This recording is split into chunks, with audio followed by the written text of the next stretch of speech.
you can't balance sustainability and bed rotting. It's because I don't bed rot. I do floor time.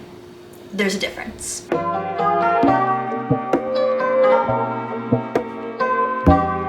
Hey besties, and welcome back to another Sustainability Sunday, where every Sunday I teach you how to live life a little bit more sustainably without hugely changing your way of life or breaking the bank. If y'all don't know, I'm a neurodivergent girly, and sometimes I have zero motivation to do anything other than just exist. Literally the amount of days that I want to just lay on the floor. Just floor time. That's all I need some days. So this is about how to still be sustainable on those days. The days when you have zero motivation. The days when you can't do much more than exist. Realistic, ADHD-friendly, works for just about everyone. Before we get started, if you want to go ahead and hit that subscribe button, I'm trying to make it to 10K by the end of the year. Turns out that the majority of people that watch my content aren't actually subscribed. So if you want to just double check and make sure, I'd appreciate it a lot. And let's get into it. I guess that the first thing is that I have to acknowledge that sustainability is not about motivation. Yeah, at first, when you decide to go on this journey, you might feel super motivated, like I want to do this, I want to do that, I want to do X, Y, Z.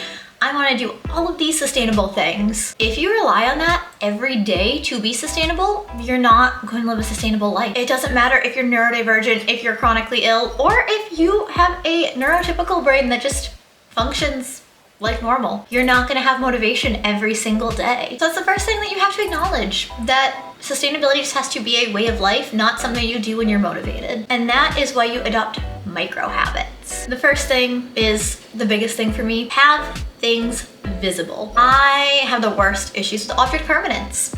If I don't see something that doesn't exist. So by having things visible, it makes it more sustainable. For example, my recycling bin just sits in the kitchen, very noticeable place. It is open, you can see that the recycling bin is there, and then you think, oh yeah, let's toss this in the recycling, instead of just throwing it away. I've been trying to work on reorganizing my fridge to be more neurodivergent friendly so that I'm not creating as much food waste. I did a video on Instagram of me redoing my pantry so that there's not as much food waste. Because you're not sustainable if you're wasting food. Does it always look the prettiest? No, but it works and it creates a more sustainable living environment. If I remember, okay, I need to do this, I need to do that, this is the sustainable option, I really should be doing this, and it's right in front of me, I'm going to remember to do it. On that same note, I know I've talked about it before, but please keep reusable bags in your car if you drive. I keep reusable grocery bags in my husband's car at all times. That way, whenever we are at the store, they're right there. I also have 1 or 2 reusable Target bags that I keep in my office, so that if I'm going to the thrift store, I will literally just grab them and put them folded up into my purse. If you see them, you know that they're there, and then you use them. Keep what you need wherever you need it. For example, I know I've talked about this before, but I have a hamper in my kitchen for dirty rags, because otherwise when they get dirty and gross, you don't want to put them in with your clothes, so by default, most people just throw them away. I have a whole separate hamper for them so I don't throw away my dirty rags and I don't worry about them damaging my clothes from the chemicals on them. I have a whole separate container that I use for my Nespresso pods. Is having an espresso machine the most sustainable thing? No. But I do have one. Like I said, it's about not hugely changing your lifestyle. I love my Nespresso, but I have a container for the pods for recycling them. I have it right next to the trash so that I don't put them in the trash. I put them in the recycling container. We have a plastic container that we put banana peels in, and we keep eggshells. I don't eat eggs, but my husband does. Eggshells are for my craft, and the banana peels are for my plants. Fun fact, banana peels, if you soak them in water, that water, great fertilizer for plants. By having these things everywhere where you know that they exist, it makes it easier to do things the more sustainable way instead of just tossing things in the trash. I roll my eyes every time someone tells me to habit stack. But habit stacking has helped me with sustainability a lot. From the little things like every time that I pour myself water, I refill my Brita pitcher. All the way to the big things like we don't take our trash out to the curb unless we also have a full thing of recycling to go out. I went shopping because I've lost so much weight, which I know I've talked about before. I have a whole box of clothes to get rid of. Anytime you bring something in, give something away. It's being more sustainable. But again, give it away. Don't throw it out. I rely on timer systems. I use timers on my phone, or I ask the little Amazon-owned robot, whose name I won't say because I don't want her to start reacting and throwing a tantrum. I ask them to set timers for literally everything. Time blindness is real, y'all. Maya, how is that more sustainable? Not just when it comes to things like laundry, for example.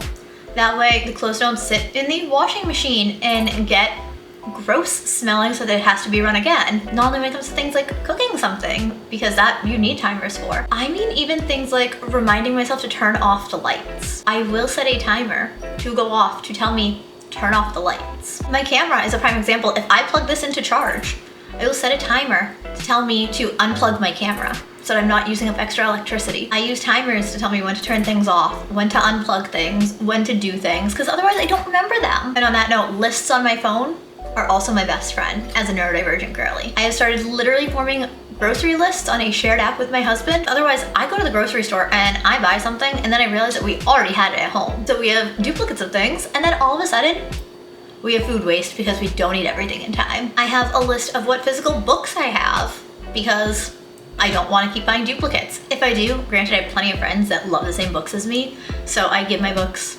mostly to Casey and Gabby. I keep lists of everything. And then we make sustainability the default.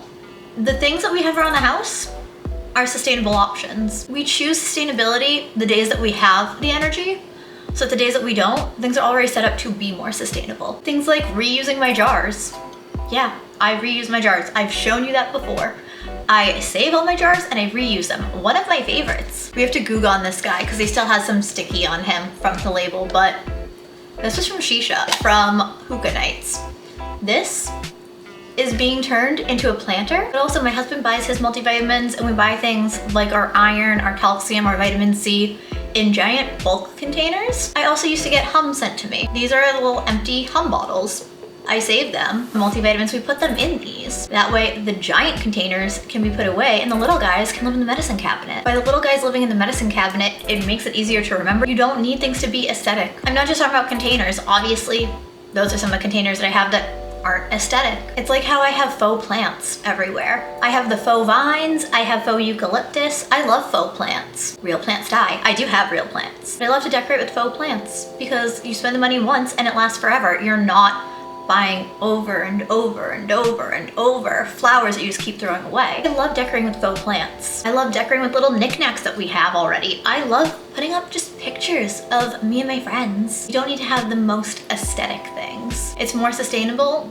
In all actuality, just reuse what you have. I made sangria for Halloween, and instead of going out and buying a new pitcher, I literally mixed it in just a big pot that I already owned. I literally used the wine bottle that I put in the sangria. I poured it back into that wine bottle at the end of the night. I used what I already had. Just repurpose things. That's all it comes down to for a lot of sustainability. We reuse or repurpose everything. And finally, keep in mind, the smallest things make the biggest difference. And being lazy can actually be hugely sustainable. Prime example is some days I don't even want to do anything other than just have floor time. Those days, it's getting cold now. We've had 30-degree days, Fahrenheit. I'm in a Fahrenheit country, 30 degrees Fahrenheit. I don't think to turn up the heat those days. I'm pretty sure that we keep the heat at like 58, 60, something like that when we go to bed. Most days, I don't think to turn the heat up to a temperature that is more comfortable. That's my ADHD brain not telling me, hey, make it warmer, but that's being way more sustainable. Things like turning off the lights or not even getting up to turn the lights on in the first place. I only really turn the lights on, honestly, if I'm on the couch trying to read or doing Sudoku. Hi, I'm pretty much blind. And these are only for seeing distance. If I'm looking at something close up, if I'm reading, if I have these on, I will get a migraine. I don't turn the lights. I don't plug things in unless I need them. I literally unplug everything. Oh, I do leave Pip's water plugged in at all times. Unplugging things, not even turning things on in the first place, not even plugging them in the first place. Reuse containers. Do your best to reduce food waste. Literally, reorganize your fridge. No one says that things have to be the way that you grew up with them being. I grew up with deli meats and cheese going in a drawer. I'm vegan now, but I buy the vegan alternatives. I keep them out on the shelf because if I don't see them, they don't exist. Fresh produce, I would never in a million years put in one of the produce drawers in my fridge because if something goes in the drawers in the fridge, it is in there to die. I am never seeing it again. And then of course, and this might sound really dumb, but finding other ways that I get dopamine other than shopping. A big part of ADHD is not having enough dopamine or serotonin. And yes, shopping, especially thrifting, gives me so much because thrifting, it's like the thrill of the hunt. Honestly, Sudoku does the same thing to my brain. Just hyper focusing on doing Sudokus, once I get one done, boom, gives me the same dopamine boost. I really sound like a grandma, don't I? All of these little teeny tiny things add up. I'll be honest, Even going to Dollar Tree and buying cleaning supplies from Dollar Tree, while I don't think that those are the most sustainable options, it adds up over using disposables. That is something I've noticed. I got a scrubbing brush from Dollar Tree that I use to scrub my bathtub, and it works a lot better than just using Clorox wipes. If you know one thing about me, when it comes to my sustainable cleaning routine, anything in the bathroom will be disposable products. My husband's had salmonella before. I don't mess around with anything that could be bathroom-based diseases. So anything in the bathroom is disposable. Anything anywhere else in my home is not. It really is the little things that make the biggest difference in the long run. Little things that become second nature to you, that's the most important part. Things like making sure that you take the recycling out and that you're recycling properly. Things like not blasting the heat, or during the summer blasting the AC. The littlest things become habits, and the habits add up to be a lifestyle. A prime example is our reusable grocery bags. When we bring the groceries into the house, we unload the groceries into the fridge. We're not going back to the car at that point. So we literally put the bags where we put our shoes, so that when we put our shoes on to leave, we see the bags, we're like, oh, let's bring those back to the car. It's just little habits that become a natural part of your lifestyle. I've already gotten sassed out royally about some non-sustainable things that I do. That, oh, if you're promoting sustainability, why are you using that? When it comes to having a neurodivergent brain, trying to be sustainable, it's give and take. For example, is having a rice cooker a more sustainable option? Probably not. But am I likely to cook rice on the stovetop? No, I'm way more likely to put it into the rice cooker and let it cook while I'm doing something else. Therefore, my food gets used. And to me, that's more sustainable because I'm using the food that I already own, and things are getting done and they're getting cooked and they're getting eaten. To me, that's more sustainable. Even though, yes, I bought a whole nother appliance and I'm using electricity for it, I'm not creating more food waste. One of my friends did something that's actually super sustainable the other day. She got me wedding gifts and she gifted it to me in a Tory Burch shopping bag. It wasn't from Tory Burch, but she went shopping there. So instead of getting a gift bag, she gave it to me in the bag that she already had. Sustainability isn't about being pretty and about being aesthetic and about looking like I'm going to save the world and being crunchy. Sustainability is ugly a lot of the time, and it's little things that you don't think are sustainable, but they are. All right, besties, if you have any low effort, zero motivation, I just want to have floor time type of sustainability hacks, let me know. I would love to learn other people's hacks and hopefully adopt some more myself. Again, I'm not a sustainability expert. I'm learning just like the rest of you, but I've been doing this for a few years and I feel like I've learned a few things. Hopefully I can teach the newbies some things, and people that have been around can teach me some things. Keep in mind, I don't believe in zero waste living. I don't believe that that's realistic.